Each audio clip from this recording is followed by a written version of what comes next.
안녕하세요. 머니네버 수립 짐재 에디터입니다. 오늘은 올해 2월에 새로 취임한 보건복지부 장관 로버트 F. 케네디 주니어와 이 장관의 행보가 앞으로 제약기업들에게 어떤 영향을 미치게 될지에 대해서 한번 살펴볼까 합니다. 올해 들어서 제약주의 퍼포먼스가 대단히 부진합니다. SPDR S&P 바이오테크 ETF, 이 제약 섹터에 투자하는 ETF의 주가 퍼포먼스가 한 달 내에 15%나 하락한 것을 보실 수가 있는데요. 이 하락분의 대부분이 최근 며칠 사이에 이루어졌을 정도로 최근 들어 급격한 낙폭을 보여주고 있습니다. 특히 그 중에서도 이 모더나, 화이자, 노바백스와 같은 백신주들이 더 집중적으로 타격을 입은 것을 보실 수가 있는데요. 여기에는 물론 트럼프의 관세 정책으로 인한 시장 전체가 다 하락하게 된 여파도 존재하지만 그 이상으로 이 보건복지부 장관과 FDA 고위 관료 사이에 어떤 갈등도 영향을 미쳤습니다. 3월 28일 FDA의 백신 프로그램의 최고 책임자였던 피터 마크스는 사임을 밝혔습니다. 월스트리트 저널 보도에 따르면은 FDA top vaccine official forced out, 강제로 퇴임당했다라고 보도를 하기도 했는데요. 월스트리트 저널은 이 피터 마크스가 해고되거나 사임하거나 양자택일을 하라라는 선택지를 강요받았다고 해요. 사실상 해고 통보에 가깝죠. 이런 통보를 받은 마크스가 사임을 하게 되었다라고 이야기했습니다. 이는 FDA 내 다른 고위 리더들의 이탈과 함께 거대한 조직 변화의 일환으로 해석이 되고 있어요. 피터 마크스는 사임 의사를 밝히면서 이 케네디 장관이 원하는 것은 진실과 투명성이 아니라 자신의 허위 정보와 거짓말에 대한 복종적인 확인이라는 점이 명백해졌다라며 굉장히 공격적인 발언과 함께 사임을 밝혔는데요. 도대체 이런 발언을 하게 된 그 맥락이 어떻게 되는지, 또 케네디 장관이 어떤 인물이고 어떤 권한이 있는 인물이길래 이와 같은 일들이 벌어지고 있는지 한번 살펴보도록 하겠습니다. 가장 먼저 이 로버트 F. 케네디 주니어, 그가 어떤 인물인지에 대해서 알아봐야겠죠. RFK 주니어는 1980년대 법조인으로 커리어를 시작한 인물입니다. 환경보호에 주력하는 비영리 단체에 참가하기도 했었고요. 페이스 법대에서 환경법 겸임교수로 재직하기도 했었죠. 2000년대부터 굉장히 촉망받던 환경 변호사였던 그는 원래 엘고어 부통령 재임 시 또 오바마 대통령 때 민주당 정권에서 환경 관련 고위직 인사로 거론되던 인물이기도 했습니다. 하지만 실제로 특별한 정계 활동을 이어오지는 않았다가 2023년에 와서 대선 출마를 하면서부터 본격적인 정치 행보를 나타낸 인물이죠. 이름만 보아도 짐작 가능하시겠지만 RFK 주니어는 존 F 케네디 전 대통령과도 가족관계입니다. 여기 나와 있는 이 귀여운 어린아이가 지금의 RFK 주니어인데요. 그의 조카였어요. RFK 주니어가 대선에 출마함으로써 케네디 가문은 5번째 대선 도전자가 나오게 된 셈이었죠. 처음에는 민주당 대선 후보로 2014년 대선을 준비하다가 이후에 독립 후보로 전환을 하면서 캠페인을 펼쳐나가던 RFK 주니어는 2014년 8월 캠페인 자금 부족과 여론 하락 등의 어려움을 겪으면서 트럼프의 손을 잡게 되었습니다. 그는 트럼프 내각에서의 자리를 요구하는 대신 그를 공개적으로 지지하겠다라고 이야기했죠.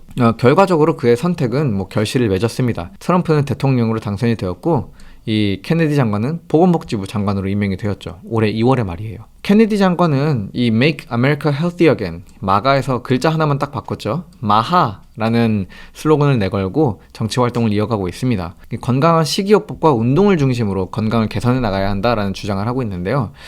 이와 같은 주장을 하고 있는 그의 말, 들어보면 당연히 맞는 말이죠. 식이요법과 운동 중요하죠. 그러나 이 케네디 장관의 임명이 굉장히 논란이 되었던 이유가 한 가지 있는데, 이는 그가 매우 유명한 안티백서이기 때문에 그렇습니다.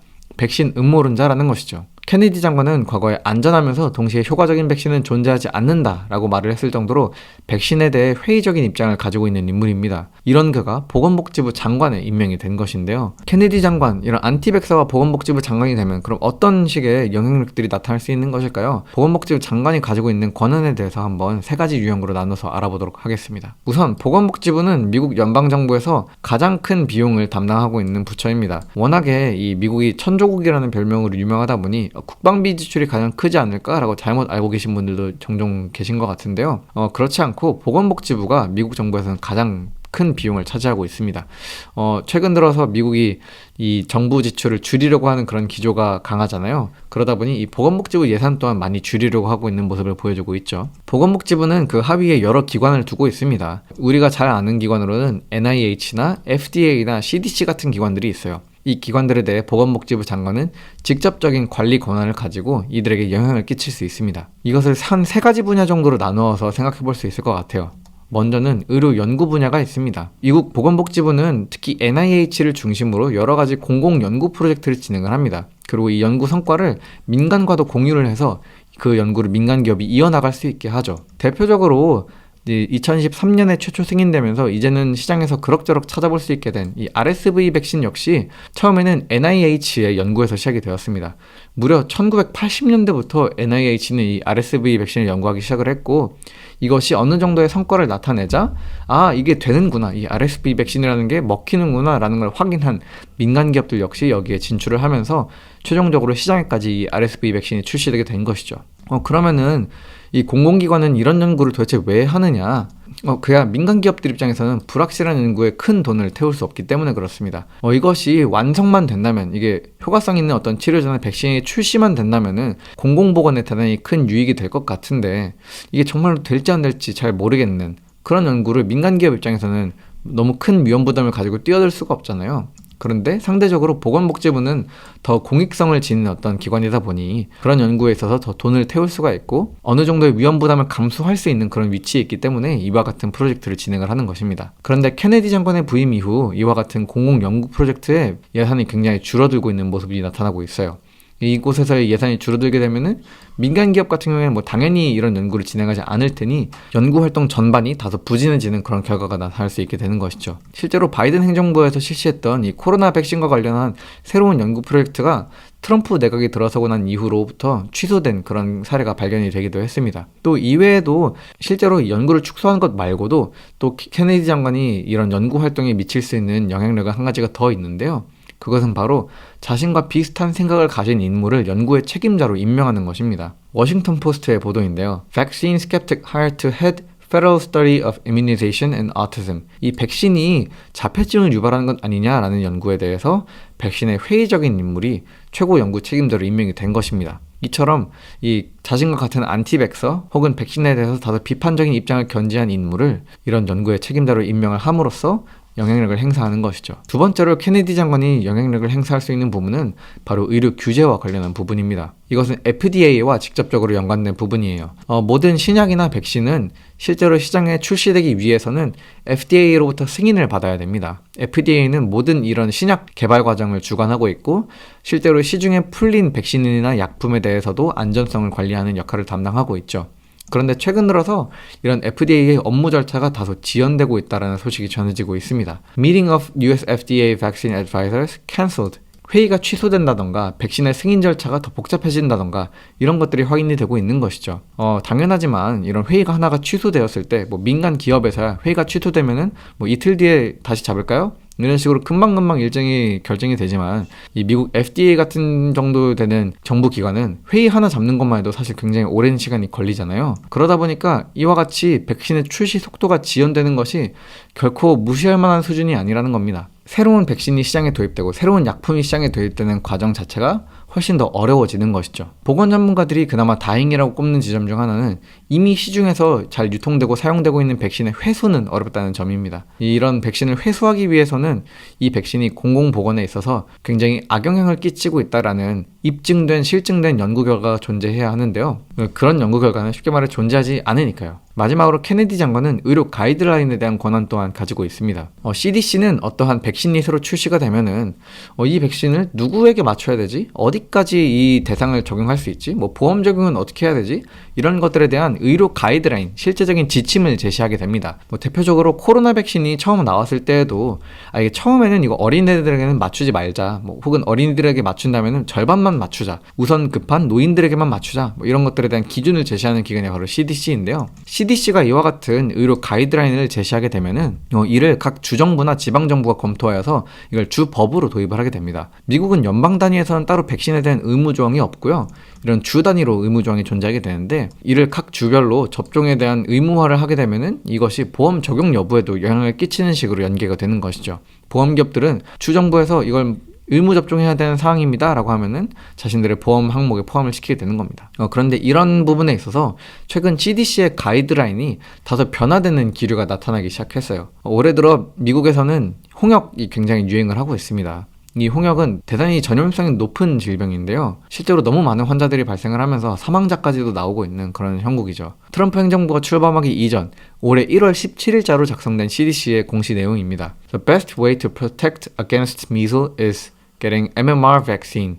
MMR 백신을 맞는 것이 홍역에 대한 최선의 방어 수단이다 라고 설명하고 있는 자료가 있는 걸 확인하실 수 있는데요. 이것이 케네디 장관의 부임 이후로는 어떻게 변화되었을까요? 올해 2월 27일에 나온 홍역 사태가 발발하고 난 이후에 나온 공식 자료입니다. 여기 보시면은 Vaccination remains the best defense against measles infection. 백신은 여전히 이 홍역과 관련해서 최선의 방어 수단으로 남아있다. 그러나 다른 구체적인 어떤 트리트먼트가 존재하진 않지만 비타민 A가 적절한 보조 수단이 될 수 있다. 라는 식으로 이 CDC의 설명이 조금 바뀐 것을 보실 수가 있습니다. 앞서 말씀드린 것처럼 이 케네디의 마하, 이 건강한 식이요법과 운동을 통해서 건강을 증진시킨다는 관점이 좀 반영된 내용이 여기에 추가가 된 것이죠. 물론 건강한 식이요법 좋고 운동을 통한 건강관리도 좋지만 이런 식으로 이 기조가 계속해서 변화되면서 CDC의 가이드라인이 변하다 보면은 이 백신에 대한 접종 의무화 조항 또한 없어질 수 있는 것이 사실입니다. 마지막으로 이 공중보건 전문가들이 가장 우려하는 사안 중 하나는 바로 케네디의 공적인 영향력에 있습니다. 패티 머레이 상원 의원 같은 경우에는 케네디의 인사청문회에서 그의 임명에 찬성하는 것은 우리 구성원에게 그의 이야기는 들을 가치가 있다라고 말하는 것과 다름이 없다. 이 자체만으로도 사람들을 죽음에 이르게 할 수 있다라며 굉장히 큰 우려를 표했는데요. 그도 그럴 것이 코로나 이후로 백신에 대한 음모론이 미국에서 많이 확산이 되면서 백신 접종률이 급감하고 있거든요. 최근에 이 홍역과 관련해서도 이 백신 접종률이 떨어진 것이 홍역의 재유행을 유발한 것 아니냐라는 그런 의견까지도 나오고 있을 정도입니다. 이런 가운데 또 한 가지 재밌는 점은 이 NIH에서 진행하는 이 Vaccine Hesitancy, 사람들이 왜 이렇게 백신을 안 맞지? 백신 접종이 왜 이렇게 지연되고 있지? 그 원인에 대한 연구를 하는 것이 펀딩이 역시 줄어들었다라는 점이죠. 전체적으로 이 케네디 보건복지부에서 백신이 들어설 자리가 줄어들고 있다는 것이 감지가 되시죠. 그럼 이런 환경 가운데 제약기업들은 구체적으로 어떠한 피해를 입게 되는 걸까요? 가장 먼저 생산 비용의 증가가 있습니다. 제약기업들이 가장 많은 돈을 쓰는 항목 중 하나는 바로 신약 개발을 위한 R&D 비용입니다. 당연하지만 신약 개발은 무지하게 어려운 일이니까요. 그리고 워낙에 신약 개발이 어렵기도 하고 이것이 어느 정도 수준까지 그 성과가 나타나기 전에는 이게 실제로 FDA 승인을 받을 수 있을지 어떨지에 대한 확신도 잘 들지 않다 보니까 제약기업들이 또 많이 사용하는 전략 중 하나는 바로 M&A가 있습니다. 신약 개발을 하는 스타트업들의 특허권을 그대로 사오는 것이죠. 이들이 어느 정도의 성과를 기록하고 나면은 이거는 되겠다 싶은 약들만 사오는 겁니다. 그러면은 그런 궁금증이 드실 수 있습니다. 이런 스타트업들은 도대체 무슨 돈을 가지고 이 R&D를 감당하는 거지? 여기에 연방정부의 영향력이 굉장히 크게 작용을 합니다. 보건복지부는 이런 신약 개발 프로젝트를 다각적으로 지원을 하는데요. 대표적으로 이 SBIR 프로젝트 같은 경우에는 연간 4,000개 기업에 대해서 40억 달러 수준의 지원금을 제공을 합니다. 이런 돈을 가지고 R&D에 적극적으로 투자를 하는 것이죠. 그런데 이와 같은 NIH의 연구개발 비용이 케네디 보건복지부 장관이 부임한 이후로부터 줄어들고 있다는 겁니다.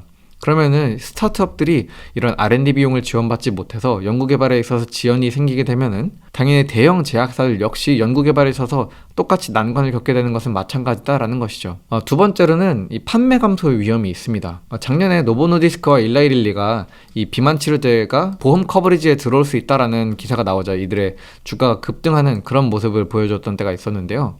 이처럼 이 보험과 제약사들의 이 주가는 굉장히 밀접한 상관관계를 갖습니다.